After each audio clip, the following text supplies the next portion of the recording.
I'm gonna talk from a personal place. I'm so sweaty. I don't know why. Reward yourself for doing the small things. I am so happy and excited for this very, very special episode of Paano Ba To, where I have Gen Z icons, Frankie, Janina, and Hannah. Hello. I'm Ano not yun? worthy to be called a Gen Z icon whatsoever. So, Ms. Bianca, you can do that again and just say Hannah and Frankie.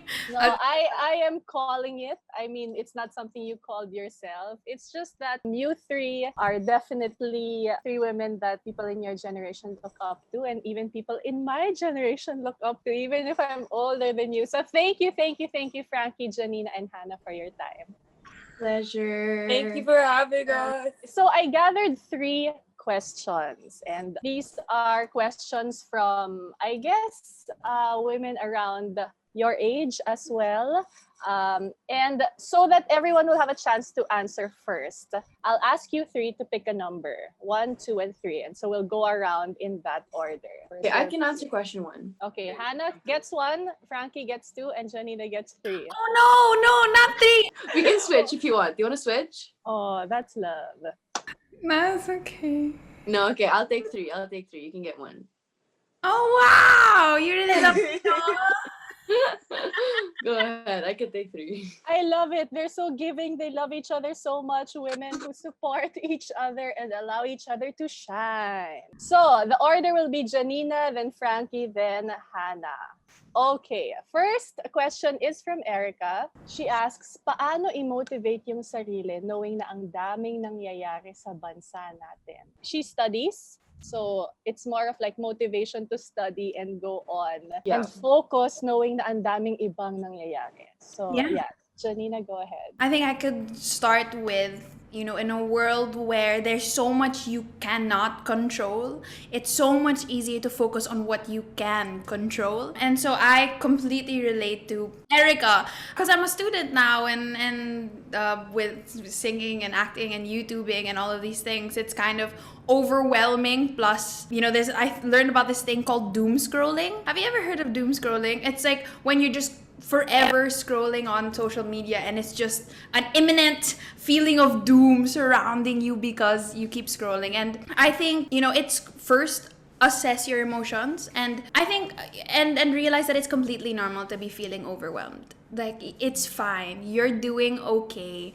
If you feel really stressed and you feel anxious, that's 100% okay because it is stressful and anxious time. So assessing and also confronting your emotions are they're so important. I read about this study, and it's a psychology study, and I don't know what it's called, but basically it was saying that a lot of procrastination, a lot of it happens not because you're tamad, not because you're lazy. I mean, there are procrastination that happen because of laziness and everything else like that, but there's also a lot of procrastination that happens because there are emotions tied to that task that you don't want to confront. So what's that mean? So I started school, I'm in college, and I had a class in Pol Sci, and so that's my major. And I never liked doing my homework for Pol Sci. And I was like, what? I love reading. I love writing. Why don't I like doing it? I assumed that it was because I was lazy or because I wanted to do other things. But then I realized it's because I don't like the feeling of insecurity that I have when I do my Pol Sci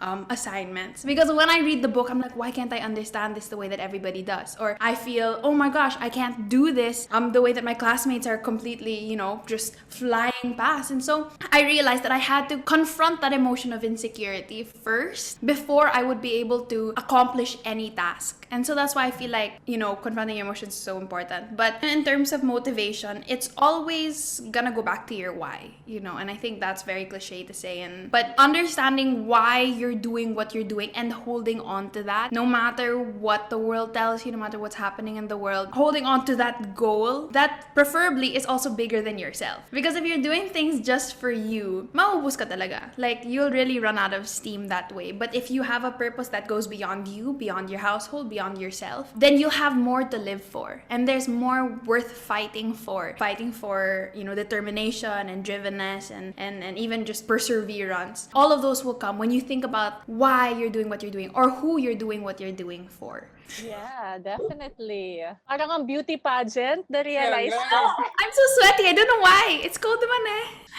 No, you're so funny. I love that. I totally agree. Okay, Frankie, your thoughts on motivating yourself to do what you have to do when there's so much happening. So much going on. Parang I can't give a conclusive answer kasi yun din yung problema ko eh. You know what I mean? It's like, I think that all of us have sort of gone through some version of that, especially of course like given quarantine and everything. But I've found that usually, obviously it's a lot more complicated than I'm about to make it sound. But I think that like if you flip the mentality of it a bit, kasi diba, if you're stressed about things that are going on, especially things that are going on in our country, etc. like that, like you can't really get bogged down. Parang nagiging physical na din minsan yung toll, diba? It's not anymore just emotional because it's a very, very deep-seated unrest. And I think that when it comes to situations like that, I tend to try my best to take the situation along, realize why do I feel this way? And I tend to find that, you feel that way because you care. You care about all these things that are going on around you, right? I think right now, especially given where we're at in time, given the global pandemic that is ravaging the world, I think that it's also important to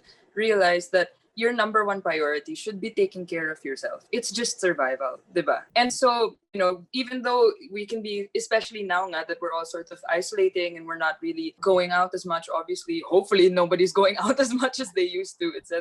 I think that, you can really get trapped nga in, like what Janina was saying, the doom scrolling. You can really get trapped in that sort of internet space, the digital space where everything can feel really toxic because nobody ever really talks about good news a lot. Like a lot of the time what causes discussion, what causes discourse is the bad news. It's the terrible stuff because, nobody really wants to hear naman about, like, I mean, now hopefully, we have vaccine news also. I've been reading up on that. Like a lot of the time your feed's going to be filled with not hope, but sort of despair, And I think that you need to sort of remove yourself from that. And like Janina was saying, it's like realize what you can control. And what you can control right now, what we can all control right now is ourselves. And we have to make sure that we're safe and we're ready because there's also a bigger fight that's going to be happening out there, And I think that it's just sort of realizing then that self-preservation is the best thing you can do for the future, for everybody, for your community, for your country, for your people.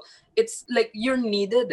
And I think that that's the thing. People can feel so helpless now because we're quarantining, because we're separated from each other, because you're separated from your work. But everything is sort of out of your reach. When in reality, I think right now the priority should just be yourself. It's okay to be a little selfish right now. It really is because you have to live. You have to keep on going and then recognize what you can do for tomorrow.